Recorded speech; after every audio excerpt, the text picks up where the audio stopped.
we are already at week 1 of our book club read, Living the Artist's Way by Julia Cameron. So we are going week by week. If you are joining us for the first time, this is week 1 called Inviting Grounding. If you haven't checked out the introductory videos for this book club, go back to my playlist and check those out first. It tells you everything that you need, how this is going to flow, what we're doing, and how we're all meeting in my free community having a discussion about it called Create, Heal, Shine on the School platform. If you're not there, come on over and join. It's totally free. So some of you guys might know Julia Cameron or have read some of her books. So these are the other books that I have read in the last little while. It's Never Too Late to Begin Again, which I have a playlist on here on YouTube called This, where I went through 12 weeks. The original, The Artist's Way, and then she's got another book, Right for Life. There's many more books that she has, but these are the ones that I have read most recently. There is another one that I've listened to on audio, and I can't remember. She's got so many lovely books. But now this was one of her newest books, Living the Artist's Way. So not just doing the Artist's Way approach, but actually living the Artist's Way. So I'm really excited to take you through this. I'm going to summarize each week as we go. We're going to go back to the community, have a discussion. You can also leave a comment below the video, and I will answer everybody. And yeah, so if you're not here and you want this, check out the playlist and subscribe to my channel. So today we're talking about inviting grounding. Now, like I said, you don't need the book because I'm going to summarize a lot of it, but if you choose to, you can get it audiobook, paper book, whatever you want. I love the paper aspect of it, but I also love the convenience of the audio idea. But I like to, as you can see, highlight and do all these things in my book. Fray pages. I know some of you'd be like, cringe. But that's just what I like to do. Now, I like to be able to go back and kind of see the highlights instead of reading the whole book a second time. Sometimes if it's absolutely so detailed and amazing, I'll read the entire thing. But for these books, I tend to highlight. So all you need for this journey with us is really a separate journal, something special that you can start fresh. Or if you're already doing morning pages, you can simply just keep going and write in any journal, because the concepts were laid out in the introductory video, the concepts in detail. So basically what they are is 3 longhand stream writing pages every morning of just free writing, she calls them morning pages, 1 solo date per week where you go do something fun. It's like a date with yourself. It's low key. It's not expensive. It's like a coffee shop, a hike, somewhere where you can think alone with no earbuds, no animals, no friends, just you and the world and your thoughts. A place to get inspiration, ask for guidance, kind of work through what you're thinking of. Oh, sorry, that is the walks. That's the next one, is solo walks. So solo date and solo walks, 2 places. The solo date is about being inspired and getting some sparking ideas and creativity and fun and adventure. And the solo walks are for just that, what I talked about. Asking for guidance, being able to clear your head, focusing on what clarity is, what's the next step for me.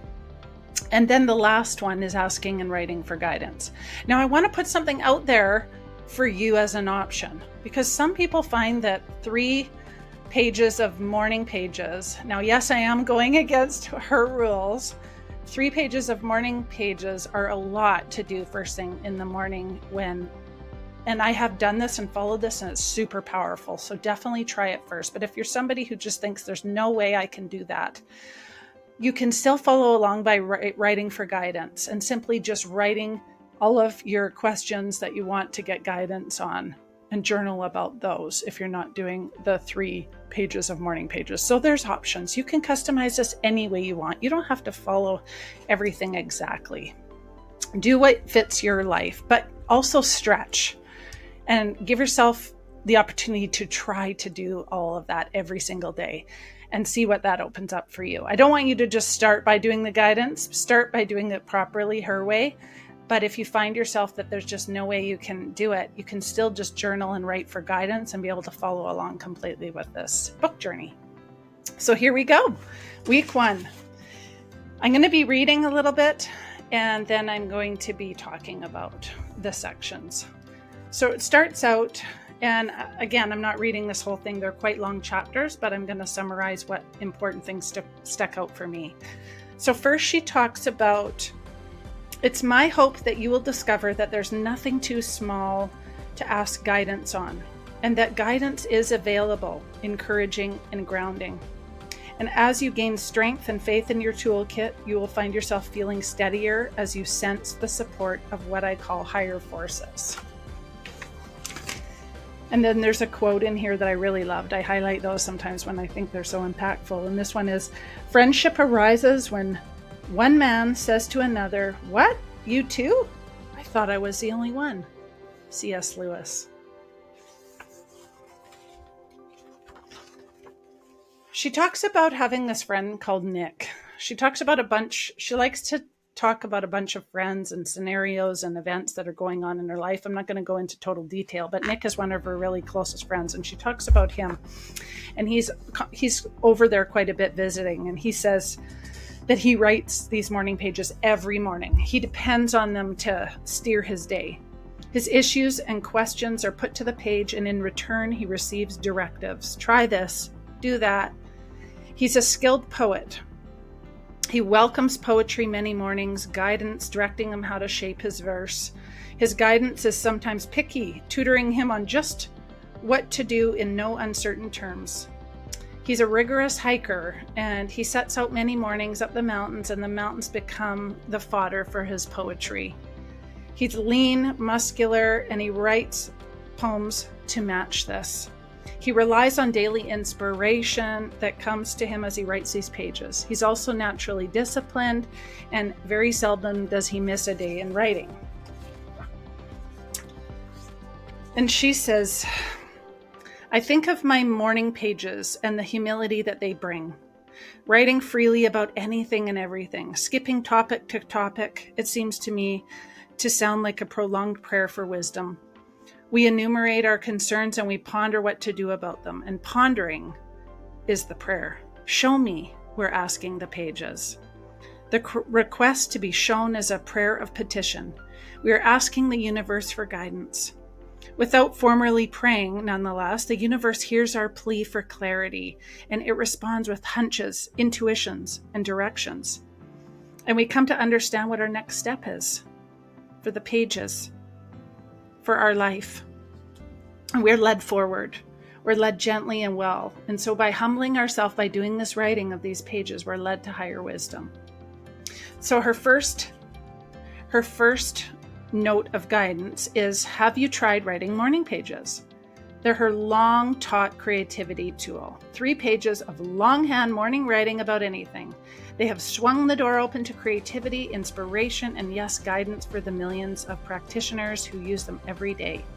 She says, I find that morning pages prime us for writing for guidance. And tomorrow upon waking, I want you to try writing morning pages for the first time, if it is your first time. Choose one. And after doing your morning pages, choose something that came up for you and ask guidance on it and write out what you hear.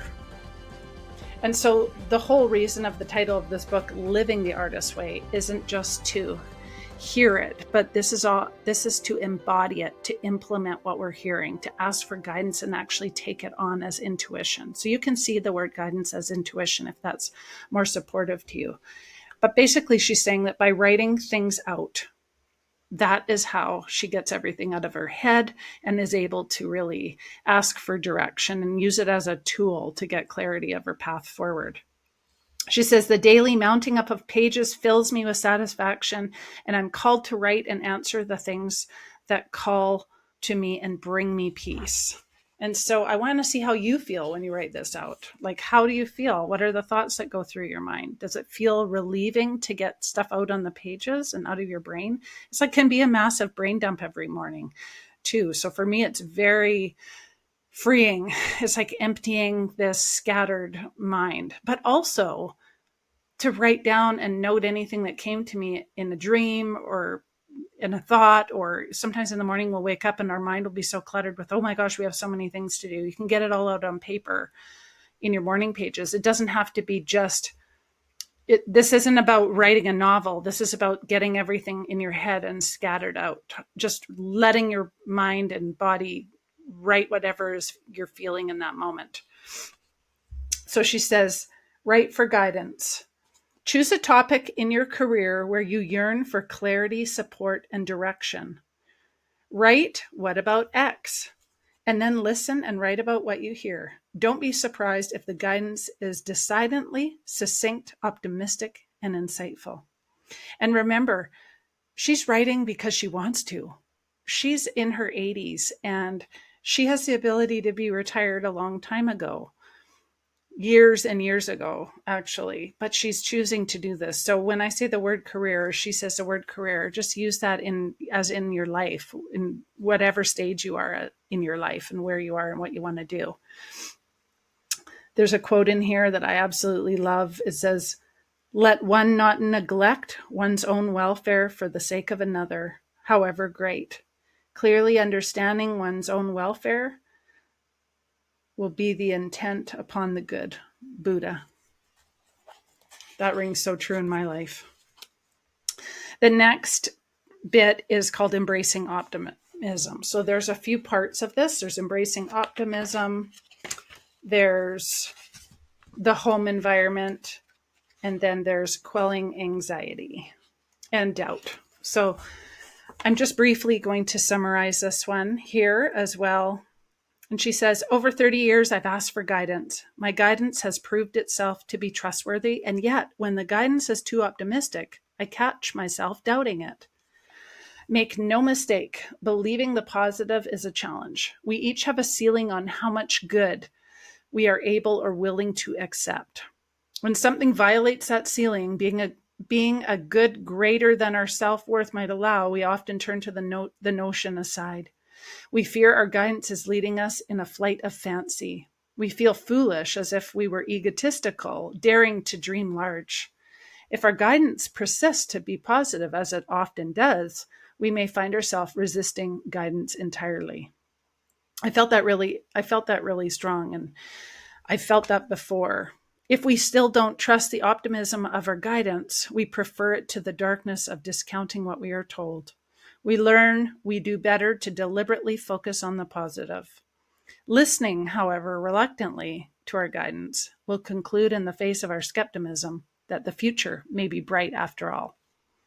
So she's really talking about facing things on the paper in your writing that let everything out. Don't feel like you need to censor yourself. It's okay to write your fears and your doubts and your anxieties, because when you focus on it, on working through that and seeing the optimism in that, things change. And no matter how much things seem pessimistic, let's say, you can always find something optimistic about that point.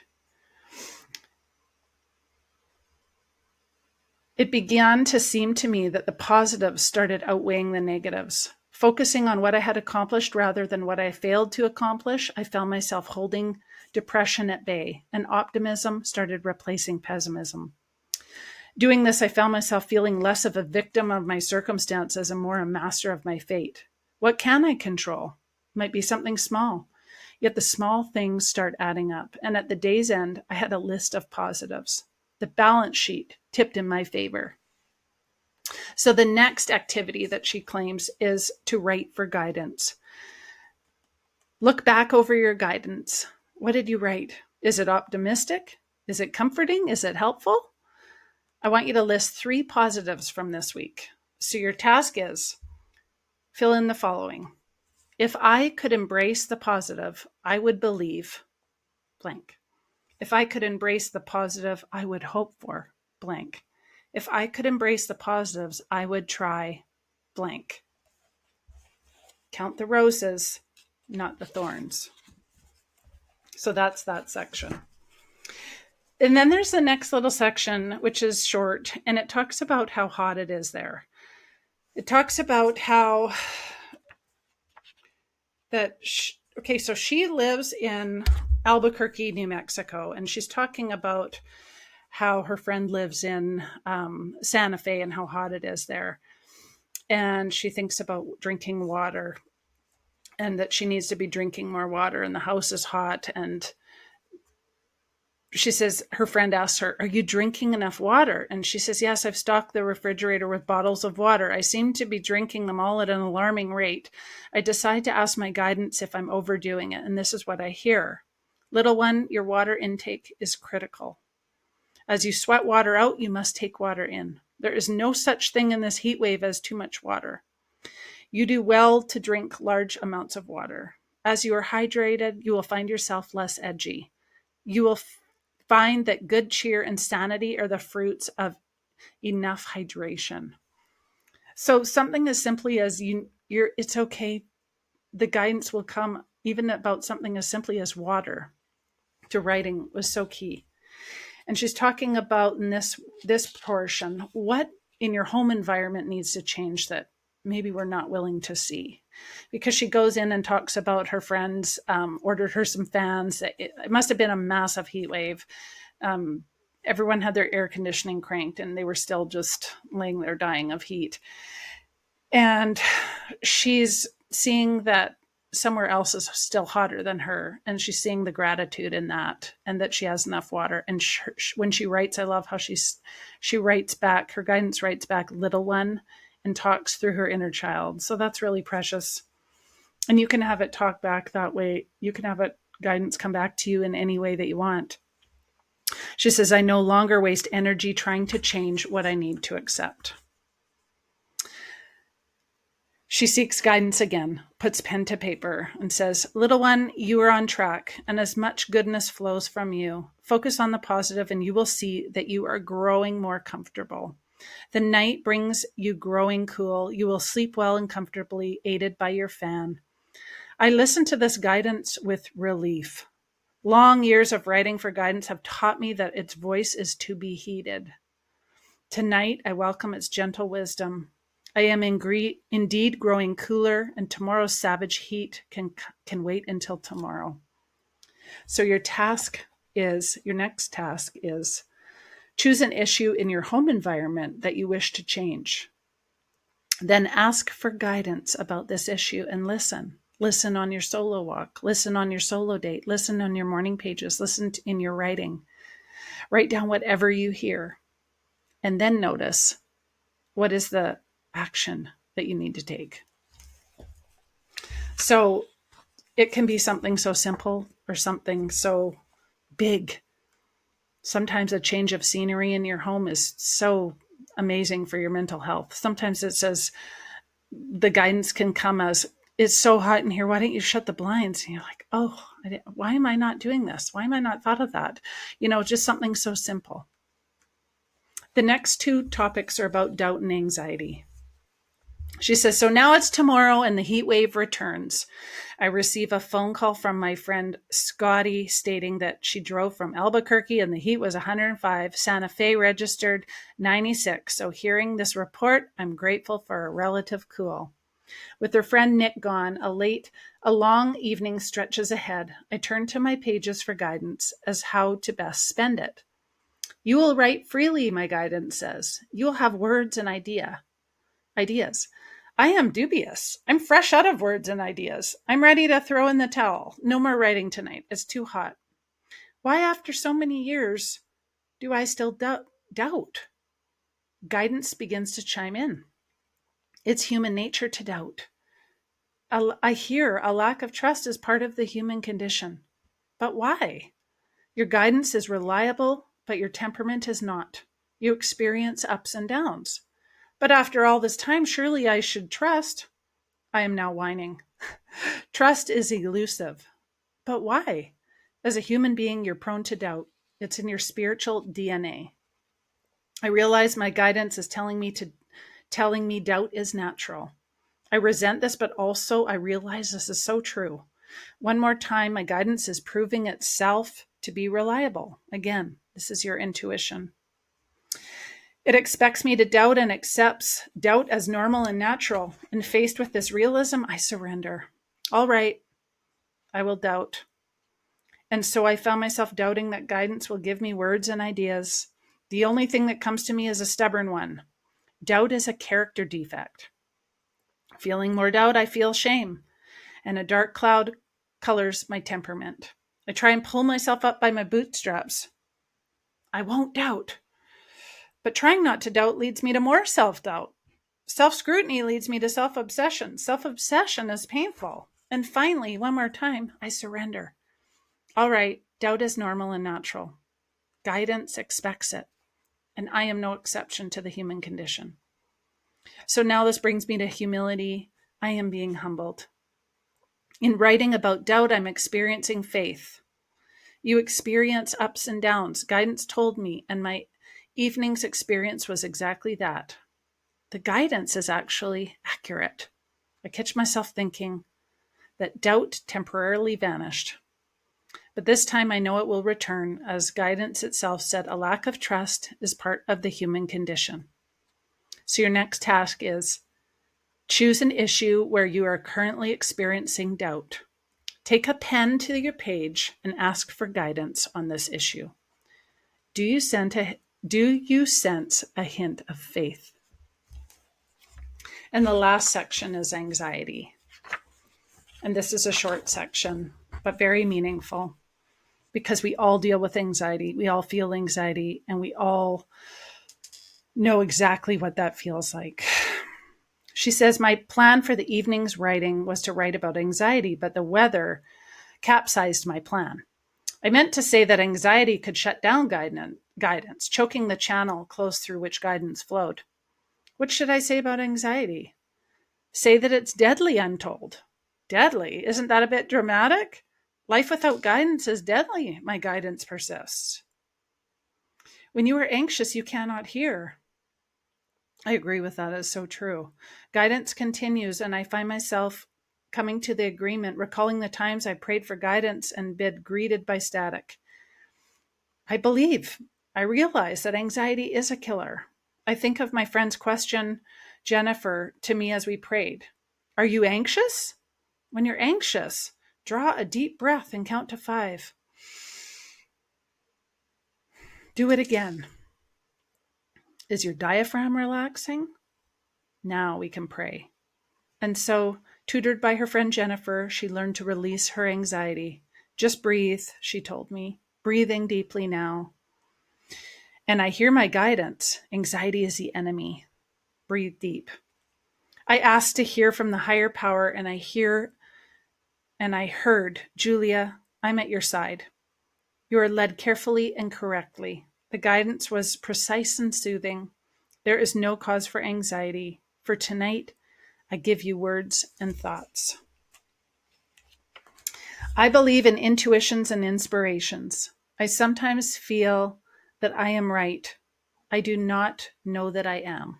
Albert Einstein. So she talks about waking up grumpy and upset. And when she asked for guidance, that she was assured that they will not abandon her. And so she was reassured, and she turned to her writing, and she understood that body, mind, and spirit all go together. And she found herself looking over her experience of the past day and proved that it was so.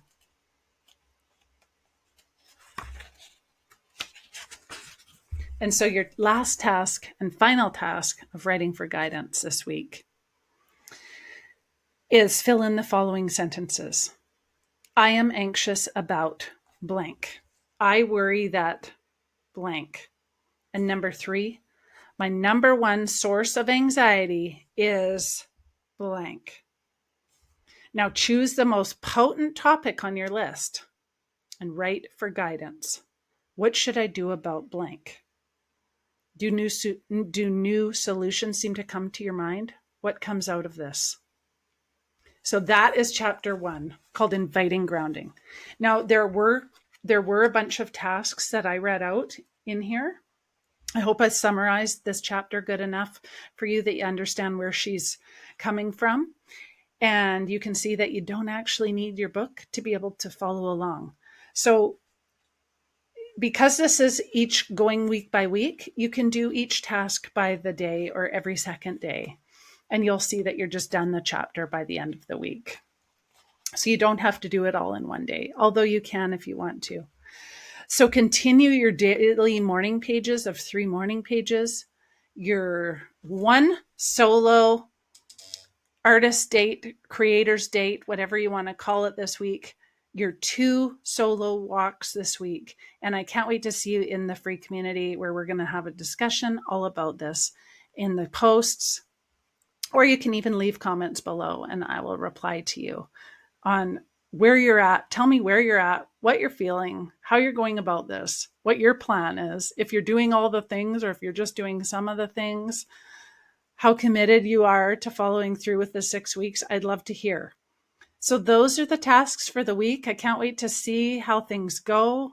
I know I'm really looking forward to my solo walks, and I'm really looking forward to choosing somewhere to go for my creator's day. I kind of have an idea, and I'll share it with you in the group.